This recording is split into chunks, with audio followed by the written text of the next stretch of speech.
Welcome back to Unfiltered Unspoken Podcast. We told you we're going to continue to share life experiences. We have another amazing guest, Jakeithia. Thank you for being a guest on Unfiltered Unspoken Podcast. We truly appreciate it. Thank you. And my pleasure. And Jakeithia is going to introduce herself. And then once she finishes, as you know, City Seed is going to kick off the first question. Well, again, thank you for having me. I'm excited. So I'm Jakeithia Prejean. I'm a native of Louisiana, South Louisiana by way of Lafayette. And I am an author and I'm an educator. Uh, I love music, love traveling, love to empower people. I am also what they call the Reset Life Coach, and I help people transition out of help people reset and transition out of surviving to thriving, help them to get out of those stuck places and empower them to be all that they could be.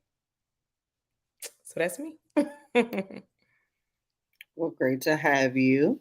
Thank you Thank you. for coming on.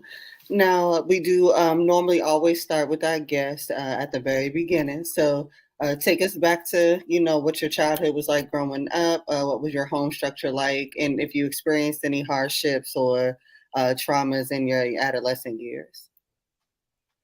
So yes, growing up, my parents were my parents.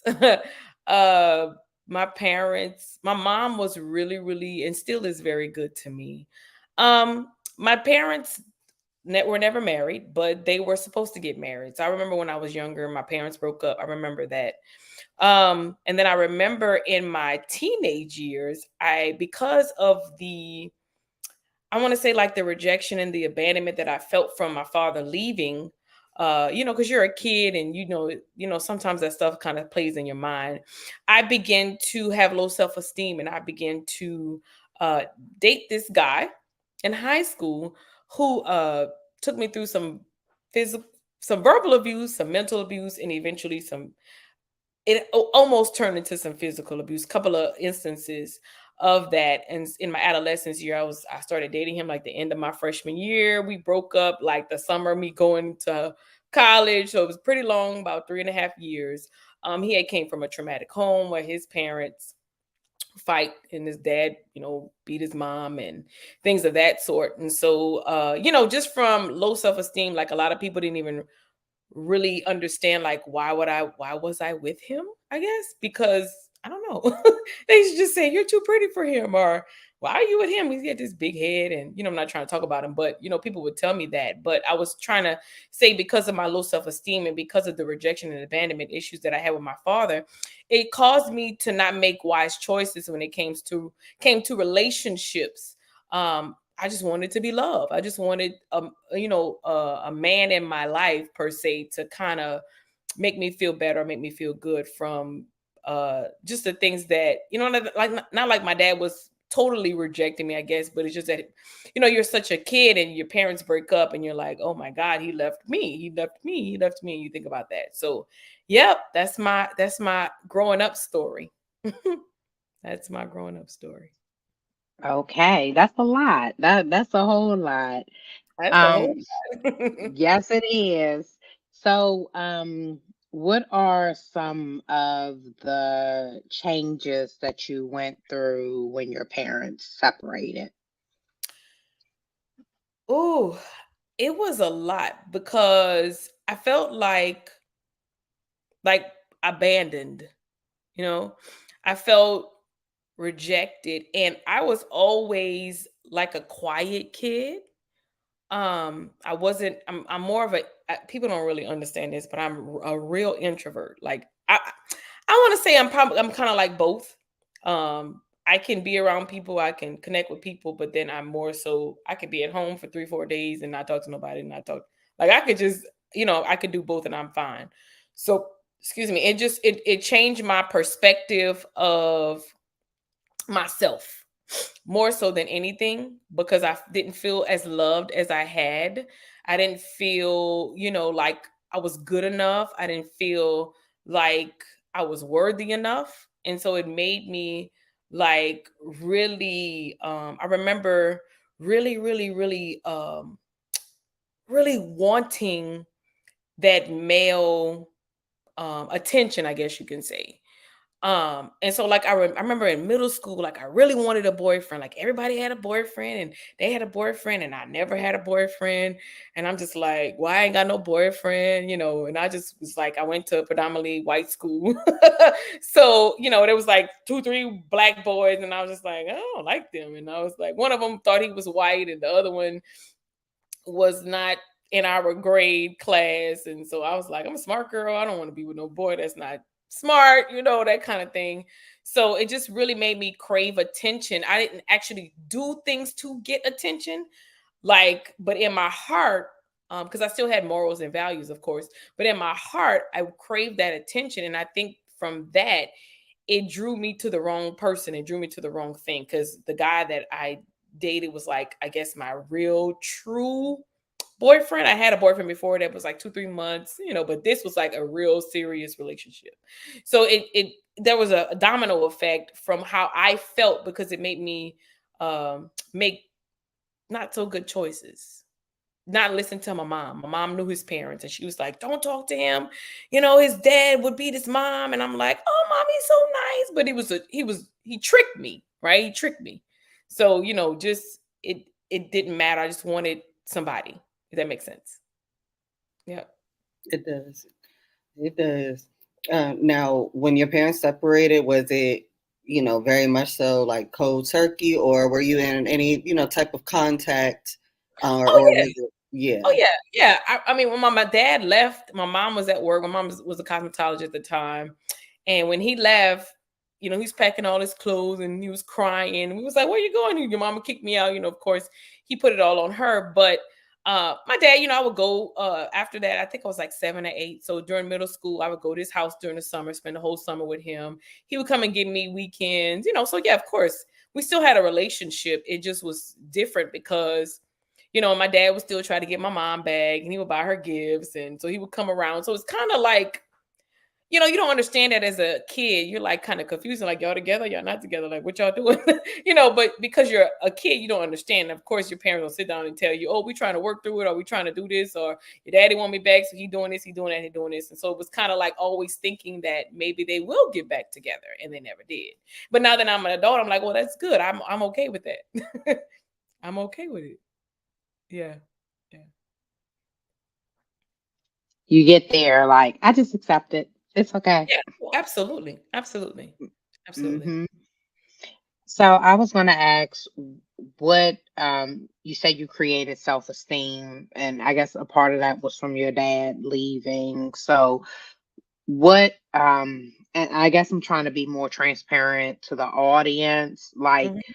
what journey did you go through with leading up to the self-esteem piece of it, and what are some things that you did? What are some of the things that you do to help with that self-esteem piece of it? Gotcha. So then I didn't feel good enough. I didn't feel pretty enough. I didn't feel like I would just self-sabotage myself and talk myself out of things. And then when people would say stuff like, or, you know, pick me for certain things, I would be like, huh? You know, like I didn't realize that they saw the good in me because I just thought I wasn't good enough. And then I dealt with that for a long time. And so when I began to realize what would happen when I came to Christ, because I am a Christian, when I came to Christ, I began to understand my identity and who God had made me to be. And so that journey there changed my life because I'm like, wait a minute, I'm not the experiences that I've been through. I'm not the trauma that I've been through. I'm not the drama that I've been through. I'm not the little girl that daddy left anymore, even though that part of that still played a part in part of my life. But as far as me, I began to see who I was and I began to flourish in my gifts and talents. And I began to understand that, hey, I'm not a bad person. You know, because you think, oh, they left us because mama did something wrong or I did something wrong. Like you, all these things go in your mind.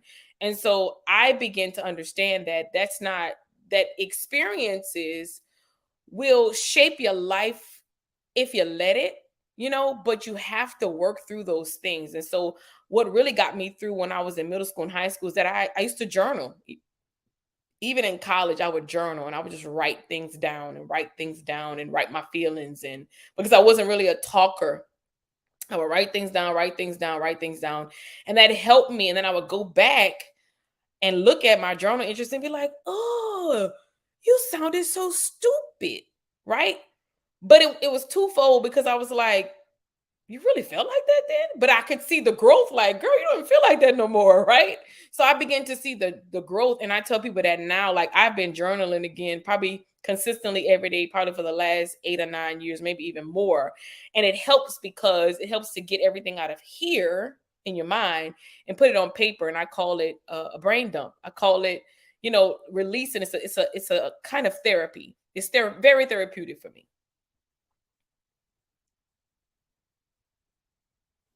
Sorry about that. I couldn't get my mic off mute. Okay. Now take us into a little bit of the beginning of the rocky relationship. I recall you saying it was, verbally abusive, emotionally abusive. What was kind of your first whiff of that? If you can remember, some examples. I can remember some examples. So, for like the first year or two, he was very, very nice to me. Pick me up.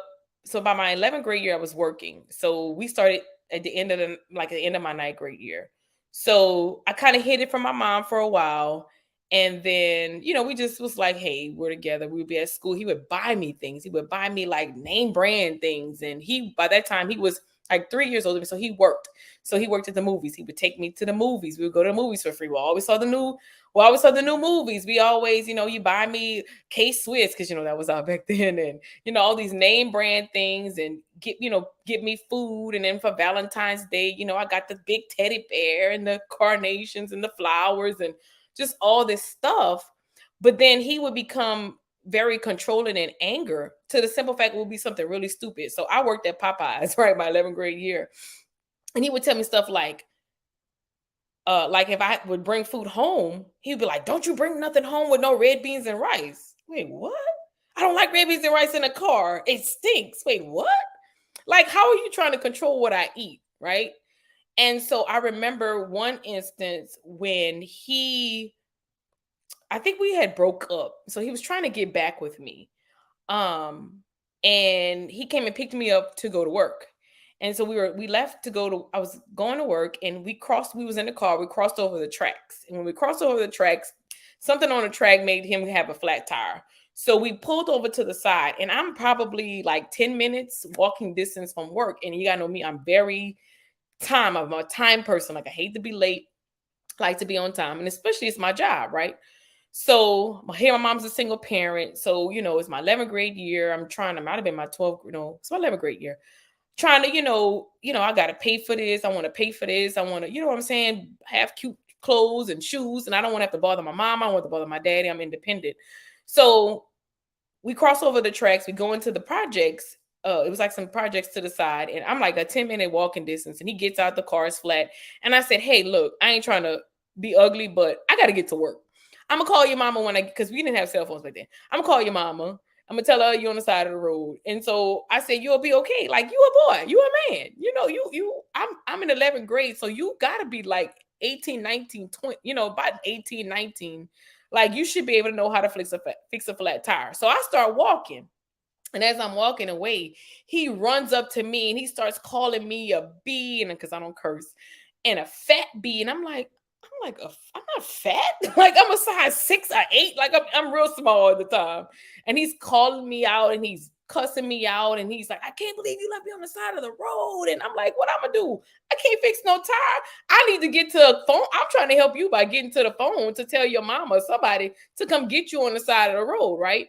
So I get there. I call his mama, tell his mama whatever. But then he continues to cuss me and call me and cuss me and harass me.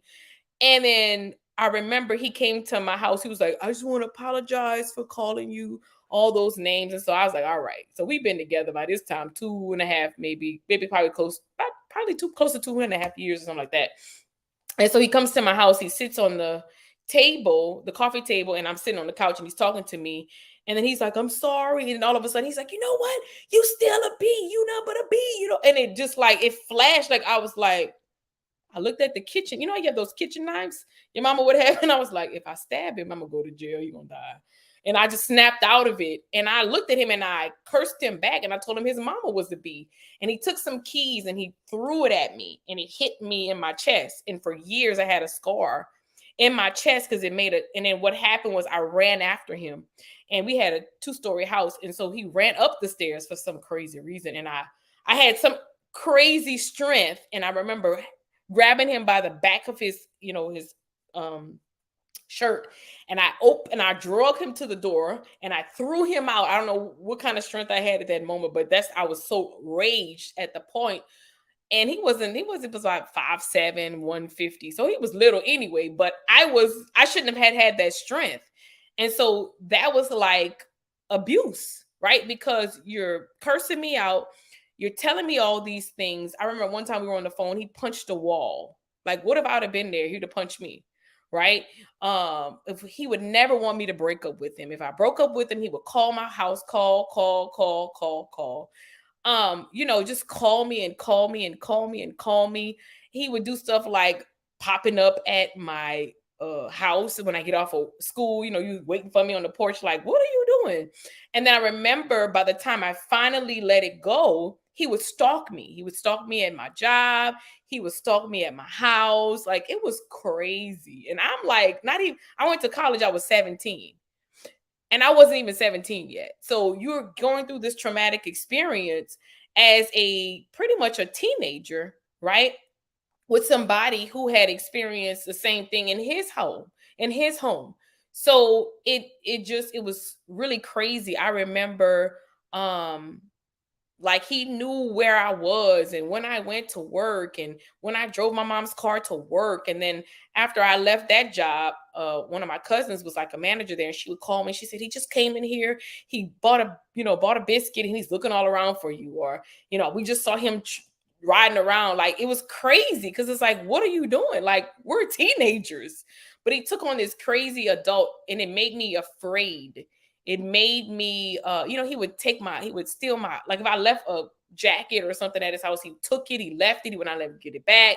Like, it was just crazy. He would, like, I don't like your friends, try to isolate me, try to say, I don't like your friends because, you spend too much time with them. Well, she's a girl. So, we have more access. I'm a teenager. I'm not going to let me just go stay at your house 2-3 nights. You go out, just things like that. So those are some of the experiences that I came across. And it wasn't until I had like this breaking point where I was like, this ain't normal. Because the thing about it was that my parents was never like that. Like, I never saw my parents fight. They never argued. They never did none of that. And they broke up for another reason. It wasn't because, and my grandparents, both my grandparents, were married 50 plus years. I never saw any of this stuff. So this stuff was new to me. But for some reason, I don't know why I accepted it as being normal. And I think it's because I was timid and I was kind of a shy girl. And remember, when I was in middle school, at that point, I wanted a boyfriend. I wanted it so much to where I accepted whatever. I accepted this crazy guy, right? That treated me like I was nothing. So that even made my self-esteem even worse, because I felt like, why, you after the mental abuse, and he would lie to me and say, don't go to this college that I wanted to go through, because he was like, they ain't nobody there, and and just lying to me because he wanted me to go to college close to him. And then I remember him asking me, are you going to pledge a sorority? And I was like, yeah, I want to pledge. And I'm not going to say it because of, copyrights, but you want to pledge this particular sorority? And I said, yeah, I want to pledge this. He said, you're going to be a blank. And he named the sorority Hope. Like, what? I'm not a Hope. What you talking about? And then, like, we would argue, and, he would like pin me down, and just, yeah, it was a lot. It was a lot. It was a lot. And I'm not even 17 yet. Because when I went to college, I was 17. And so the point that broke me, the thing that got him away from me, was because I had a grandmother who was a prayer warrior. Okay. My mama's parents were Christians, and she always taught me how to pray the word of God. So I remember getting on my knees one day and I said, God, I ain't got the strength because you think you're in love, right? I said, God, I don't have the strength, but I need you to take this man away from me. And it happened. And I was able to break free from it, break free from that. So by the time I got to college, it was over with. But like the second day I'm in college, I came on campus. You're a freshman. I'm 3 hours away from my hometown. His best friend came to the college that I came to, and I'm sitting there, and he's driving around with his best friend, like, dude, to the point where I called my mom and they had to ban him from the campus. Like, it was crazy. Whoa. I've never written that in a story, but I think one day I'm gonna write a book about it. Yeah, and Yeah, you should. And he would call my room, and I told him, he was like, what dorm you live in? So I told him another dorm, but then there was a friend of ours that was from our high school, and he told me, he said, yeah, he asked me what dorm you lived in, and I told him. I'm like, you stupid. Why did you tell me? But he didn't know, like a lot of people didn't know what was going on, how everybody thought we had this wonderful relationship, and nobody really knew him. When I tell people that, they'd be like, no way. I'm like, yeah, it was crazy. Nobody really knew what was going on. My mom found out at the end. But he would call my phone. He would call my room, and if I would answer the phone and I figured it was him, I would say hello. He wouldn't answer.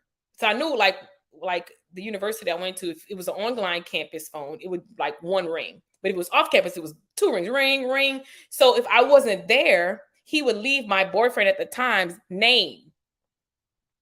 Like, and so I would call my boy, like back in the day, my boyfriend would call me like on a Sunday, because he worked, and long distance, this was back in the late 90s. So I'm telling my age, but my boyfriend would be like, I didn't call you. I talk to you on Sundays. I'm like, who keeps calling during the week and leaving your name? But he knew that he and I were together. And so he would call when I wasn't there, he would call and tell my roommates that it was him, leave his name. And then when I would answer, he wouldn't say nothing. So I figured out it was him. And it was just crazy. It was like really crazy, like crazy. And the crazy thing about it is we never had sex. Whoa. Ever. And all those, I'm a kid. You know what I'm saying?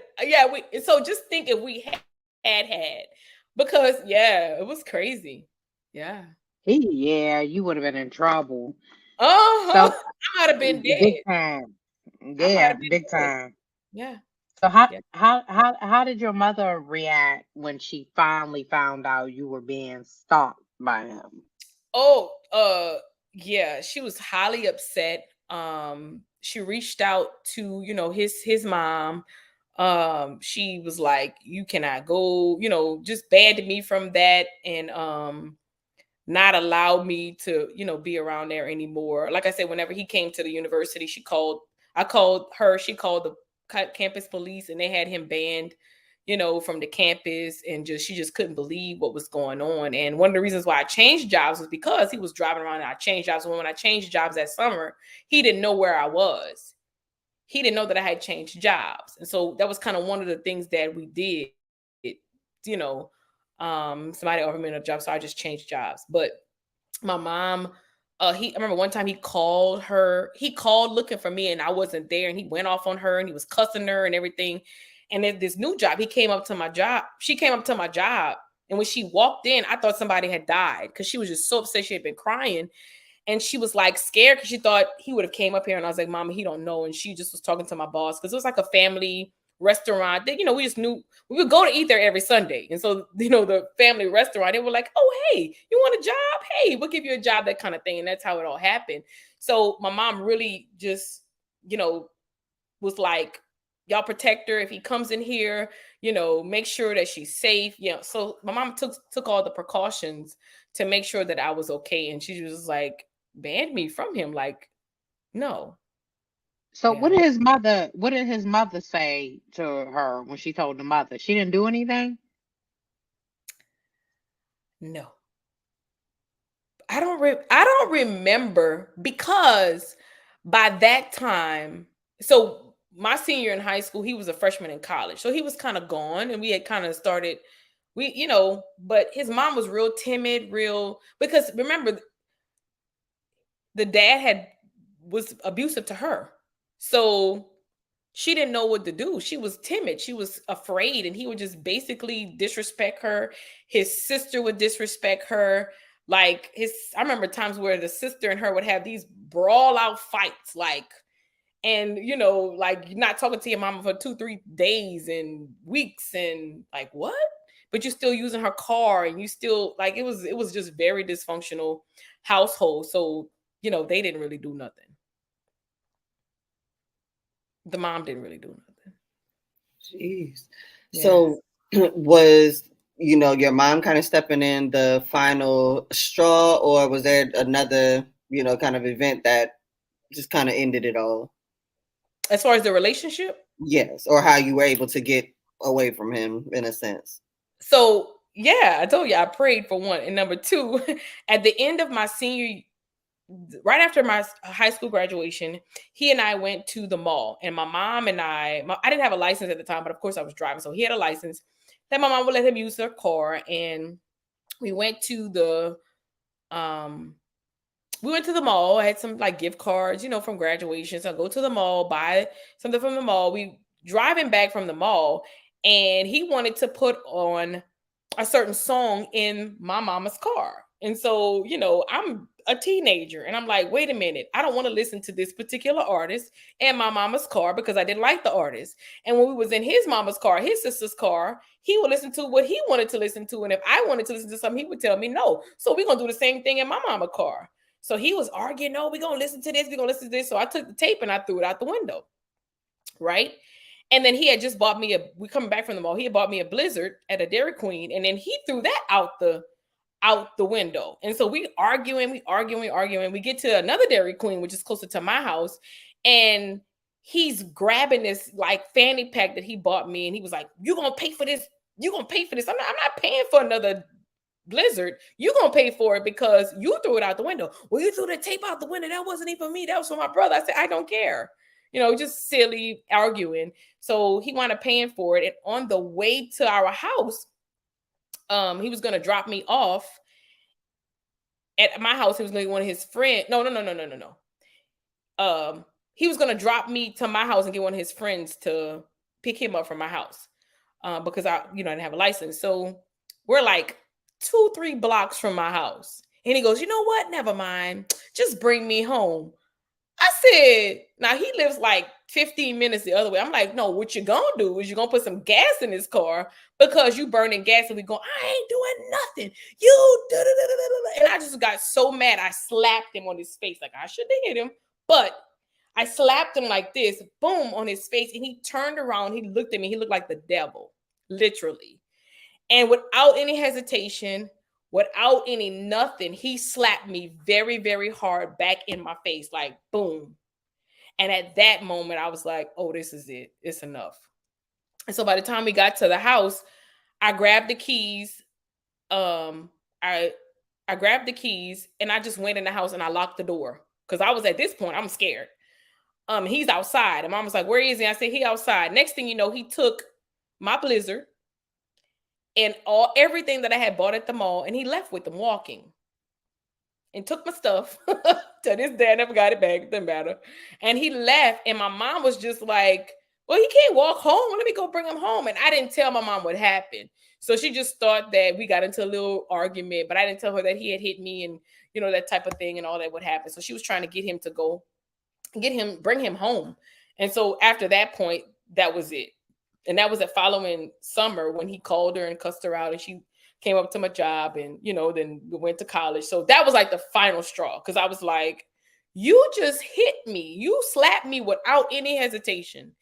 And I know I hit him first, but it was just like, boom, like, most men have been like, okay, girl, don't hit me, or, whatever. No, he just slapped me. And he looked like straight, like his face was like the devil.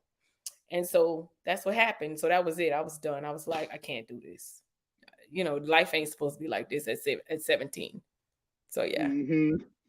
So do you feel as though hitting him was a trigger, or do you feel as though if you wouldn't have hit him, he wouldn't have hit you? Or did you potentially see it coming? He had pushed me before and he had held me down before. And of course, he had called me that incident with all the bees and all of that. And, he did some other stuff And it's like, yeah. So it was getting to that point, where he shoved me, he pushed me. Like I said, he punched the wall, wasn't there, cussed me Mm-hmm. out, that kind of thing. So, but the fact that he hit me, that wasn't the first time he had put his hands on me. So whether he slapped me or pushed me or held me down, Mm-hmm. it's still assault. It's still abuse. So Mm-hmm. absolutely. Yeah. Were you ever able to confront him, or after the campus and he went away, he just went He, away? so he went away. And then like the next school year, my sophomore year, I moved out of the dorm and I moved to the dorm behind. And somehow he found himself back on campus and he was dating this girl on campus. And I'm like, what? So I remember coming from class one day and he's standing outside the dorm talking to her. And I'm like, this dude is crazy. And I just went about my way. So I never actually I did confront him and he was like, what you talking about? Because I called him one day and I was like, all the stuff you did to me, I forgive you. Like, what you mean? I never did anything to you. I never did anything to you. What are you talking about? I said, well, I forgive you. I don't know what you mean. And I was just like, well, I'm just telling you, I forgive you. And then at the moment, one of my friends thought she was pregnant. So we was going to this pregnancy counseling center with her. And his cousin somehow was up this way and thought that somehow knew him and knew who I was and told him that I was pregnant. So he thought I was pregnant. He was like, you pregnant? I'm like, no, it's my friend. She thought she was pregnant. Like we were just there for her support or whatever. So just crazy stuff like that. But once I confronted him and he told me he didn't do nothing, I was like, I'm done. We're over. And then years and years and years later, he found me on social media when Facebook came out. And then I just remember one day he was in my inbox talking about I was the first woman he ever loved. He was gonna leave his kids and wife for me. I said, no, you're not. No, you're not. No, that's not what you're gonna do. Leave me alone. Don't talk to me. You're crazy. So yeah. Yeah. And so I remember one day, so I didn't live in a hometown. So when I moved home, every now and then I would, like if I'm driving, I would see him and I would just kind of turn my head. And I remember I was in the grocery store one day and I'm pushing a cart and I'm like, I'm like, somebody's looking at me. So I look up, he's at the end of the aisle, like just staring. And I'm like, oh crap. So I keep going. He comes down the aisle, he's smiling and he goes, hey, how you doing? I say, hello, how are you? And I just kept it going. And that was it.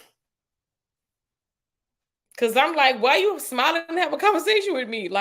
And I was talking to one of our other high school friends and he was like, why did you treat him like that? I said, because if I say hello, he gonna think he's that kind of person. He gonna think we cool and he can come back into my life. Like, no, ever, never, ever, ever, ever, never, ever, ever, ever, ever. So yeah. Now, was that the last kind of unsavory relationship you find yourself in, or did I patterns wish kind of somebody repeat? would run up on me. Wish somebody would run up on me. So from there, I never took any kind of slight disrespect from a man ever. But what I will tell you this, it was hard for me to trust a man from that point on. It was hard for me to fully commit and fully be vulnerable. Like you had to prove yourself, like really, really like take you through the ringer, prove yourself, like, yes. Like, like that's the type of thing that it's because it made me put up like really, like guards and walls. And to the point where I passed up good men, that really genuinely cared for me because that was part of it. I think the root came from the daddy issues. And then I remember in college, I had like so many failed relationships, but it wasn't because of them. It was because of me. When I look back, I'm like, I was messed up. I didn't know how to be vulnerable. I thought, you was gonna do me wrong. You was gonna be like him. So it just distorted my whole perspective. And I was never able to really fully connect and commit like I could have had not had those issues. Does it make sense? And that's the transparency we like right there, is taking accountability Yeah.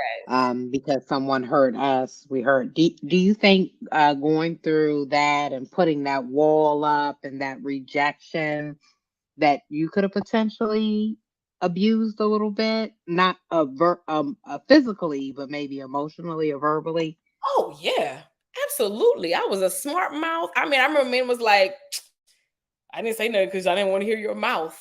Because I'm a straightforward kind of person. But then I learned to be gentle.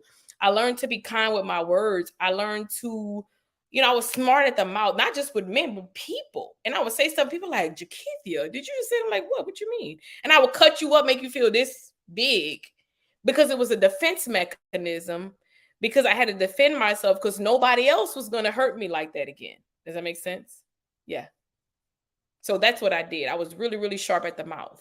And I had to learn. So now I'm very, for years and years and years and years now, I'm very aware of what I say. Like before I say something, I'm listening to what I say, how I say, my body language, everything, because I know that how I was before. And I was always really pretty bold about what I say. Like whatever. And I didn't really care about how the other person felt, but it was a defense mechanism. It was a self-preservation kind of thing where I'm gonna hurt you before you hurt me.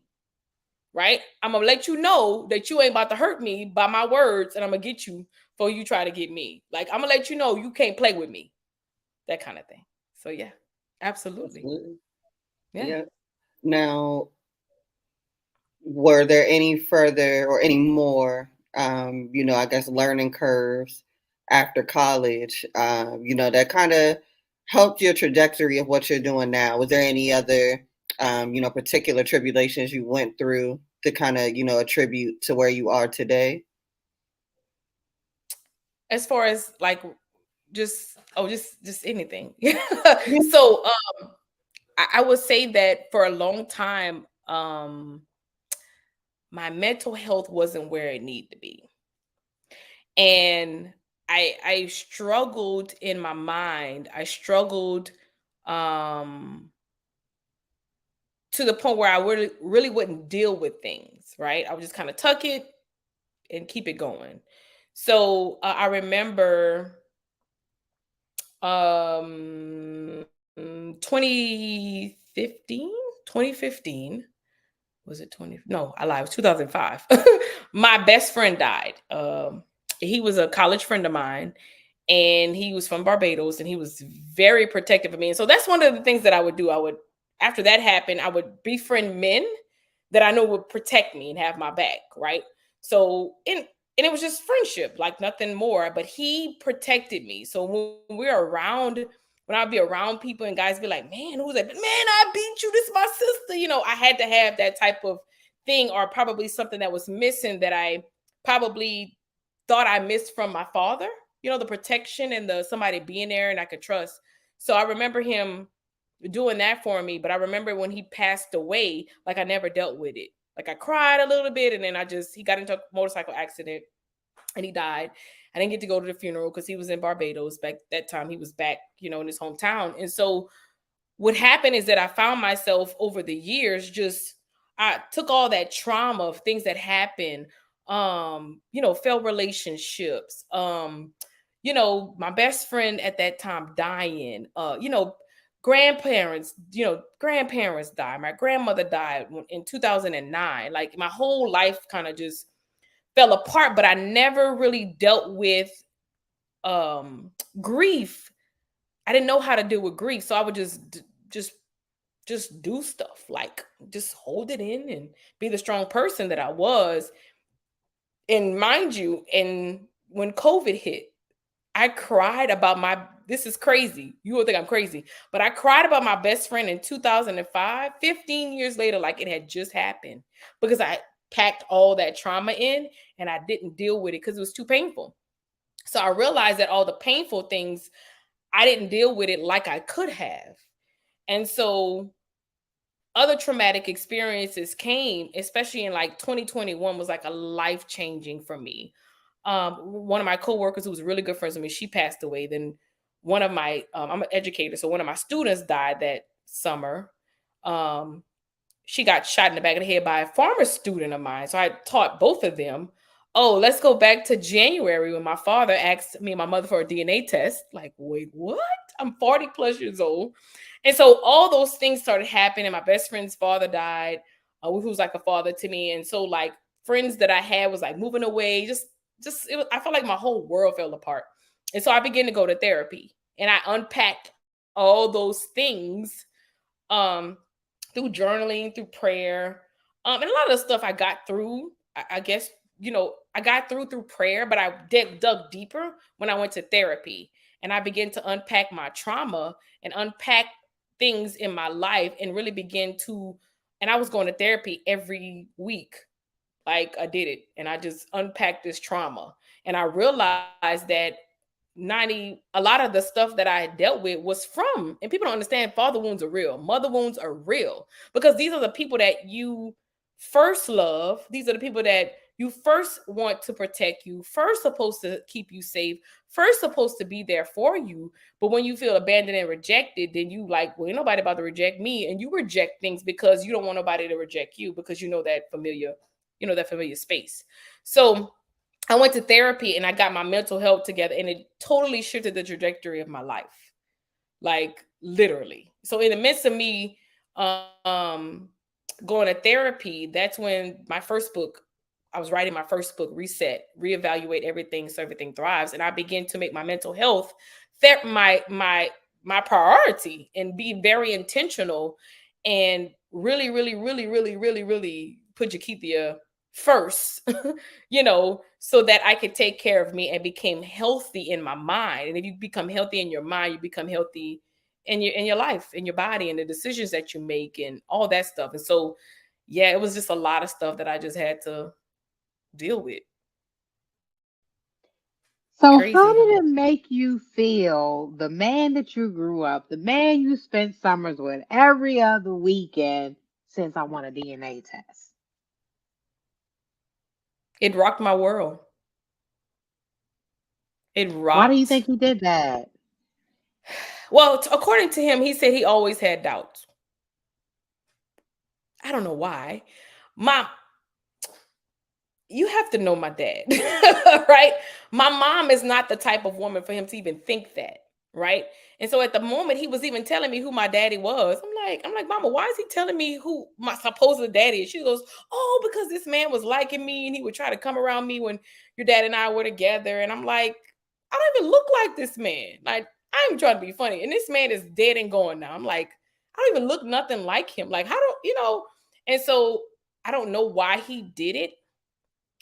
But I know that it worked for my good, because it began to ruffle up some things, some unresolved issues that I had with him that I didn't realize that I had, right? And it made me really begin to understand some of the behaviors that I had had in my life, right? Because of that. And so when he started doing that, he was like, I want a DNA test. And I'm like, well, we'll give it to you. So I called my mom. I was like, Mama. And she was like, what? So she called him. She was like, what you mean you think she not your daughter? What you mean? My mom was irate, right? And so I said, Mom, are you okay with us taking a DNA test? She said, yeah, take it. So I took it. Now, mind you, the man paid child support for me. Paid off my car, when I was in college. He made big purchases for me. Was there for graduation, was there for my cotillion, was there for like major things. He was there for, like, maybe not every moment, but I'm like, we had a good relationship. When I moved from in 2012, I moved from the place where I lived when I went to college, and I moved back to my hometown. I stayed with him for 18 months.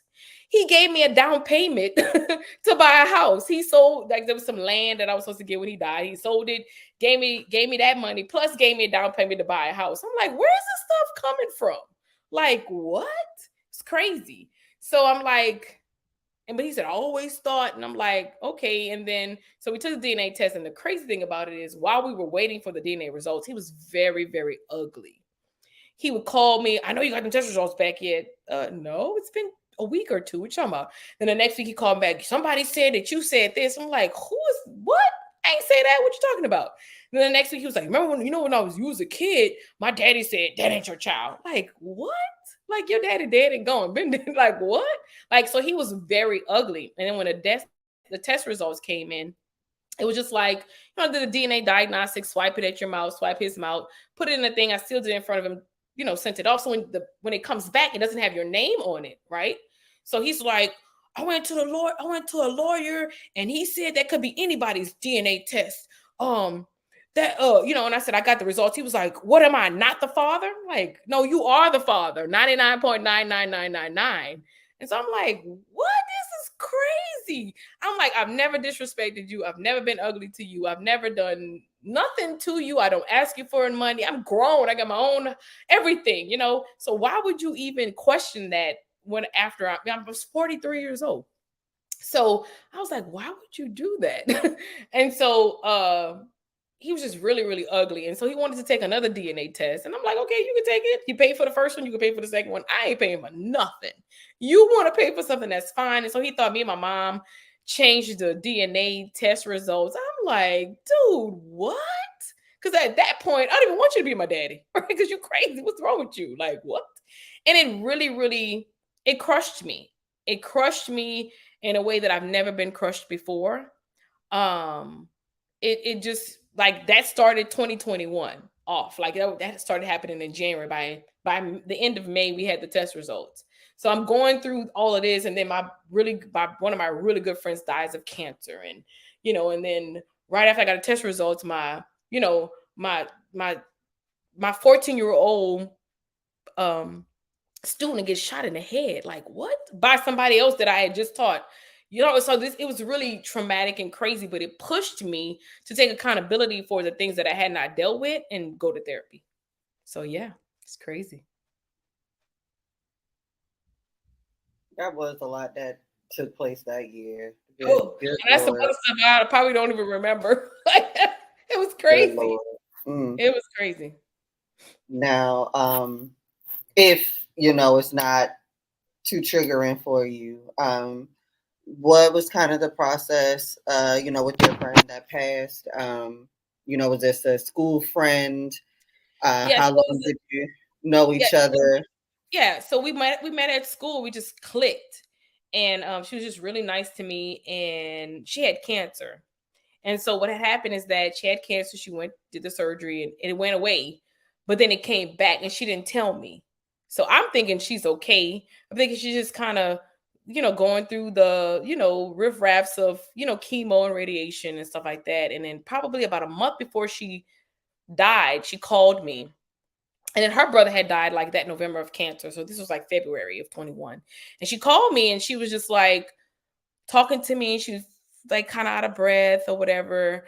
And then when I look back, I was like, oh, she knew she was going to die. And so that was like her last call to me as a friend, but she didn't tell me what was going on. And so when I found out, it was just like, wait, what? But the thing about it was, like, you have to know me.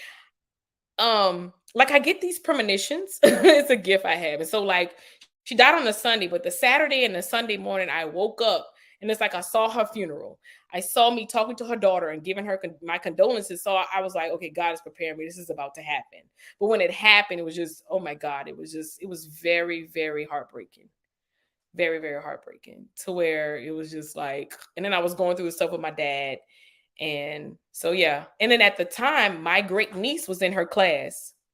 So my great niece was in her class, and she was a third grade math teacher. So when I found out, they didn't tell them till like the Tuesday. And so when my great niece found out, she was going to the same school as I was teaching, her mom just couldn't deal with it. So I had to comfort baby girl. And so that was really hard, because I had to comfort baby girl, and she's like in the third grade, and she was like, I didn't want her to die, and she's nodding and crying, and I'm like, oh my God. And I'm trying to hold it together because I don't want her to see me crying. You know what I mean? So it was difficult. It was difficult. But yeah. Mm-hmm. I want to ask one last question. It's about your dad. How is your relationship with your dad now? Did you forgive him? I did. I did. And I constantly check my heart to make sure that I forgave him. And the reason why I did that is because I like to live in peace. And so I feel like if unforgiveness keeps you unsettled, now our relationship is not the same, probably won't ever be the same. But there are some things that I found out. So let me tell you why I think my dad wanted some kind of solace of me possibly not being his daughter. So when I was born, he was still legally married. He wasn't like in a relationship with his wife, but they were still legally married.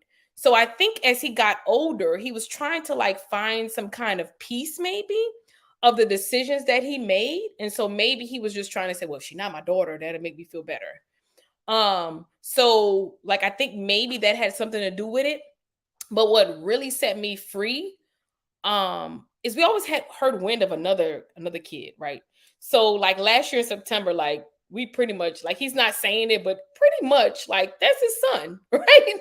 And it's a bunch of stories, and the young man is young, but what really set me free, like the final set free, was that whenever that young man was born, he was married to another wife. So I was like, oh, so he's hiding his adulterous affairs. He's ashamed of his adulterous affairs. So he does not claim that boy, but that boy looks just like my older brother. And it's crazy because he lives down the street from my dad. And the man used to date his mom and everything. We knew that, he was in a relationship with the mom and everything.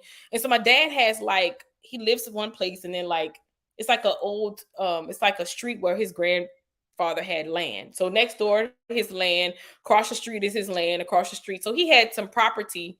And the first piece was sold to this young man, right? And a couple of months later, I'm living with my dad at the time. A couple of months later, he comes to me and said, hey, you need to sell that property. So I think he felt ashamed that he had given, well, he said he sold it, but he had given this man that piece of property and he hadn't given anything to me. So he was like, you should sell it. And I'm like, okay. So he tells me sell it. And all of a sudden, miraculously, people start coming to the house looking for the land. No, you calling people when I'm at work and they're coming in and we sold it and he gave the property. So I think he just felt bad about that. But when I found that out in September, it really set me free, because I was like, when I figured out the boy's date of birth, I think he was married to, the wife, the ex-wife. And so her and I have a good relationship, and he doesn't even know that we talk. So I called her and I said, hey, have you been hearing about this? She goes, yeah. I said, when did you guys get married? And she was like, I don't know, because they were maybe married 2-3 years. They wasn't married very long. She was like, I don't know. So she called me back and she said, I found my divorce papers and they were July of 1993. I said, well, this boy was born September of 92. So that's why it set me free, because it made me realize that's who he is. It's not me. And I never took responsibility of, okay, because to me, the thing is like, you're not really disrespecting me. You just put me in the middle of it. I'm the after effect, but you're really disrespecting my mama. And trying to say my mama is some kind of loose woman when you know mama not a loose woman, and you really, really disrespected her. So it was like a double thing. It was like against me, but it was really against her. And if anybody know me and my mama, we like this, and I don't play about her and she don't play about me, right? Like we look just alike.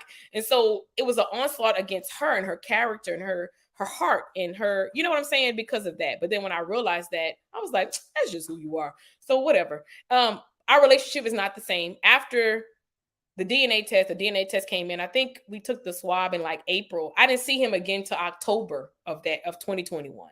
Like I didn't go around. I used to go around him like every other weekend. I would go visit him. He's older. And probably since 2021, I've probably seen him less, like 10 times. Like, because I don't live there anymore. But it brought a rift to our relationship. Did I lose y'all?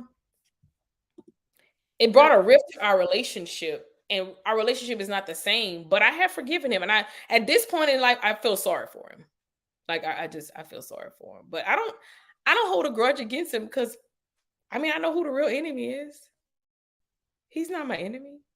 I know who the real enemy is. And I know it was an onslaught from the devil, right? Because you always been after me through my dad since I was a little girl. right? So I know who the real enemy is. And so, people are like, you're such a, why would he do that? I said, I don't know. I guess because my face be on the KLFY TV news every night as I robbing banks and I'm killing people. I don't know why he didn't want to be my daddy. I have no idea. But then I remember who the real enemy is. And I also remember that my favorite scripture is Romans 8:28. All things work together for the good of those who love God and call according to his purpose. So that made me really deal with some issues in my life that I had not dealt with him.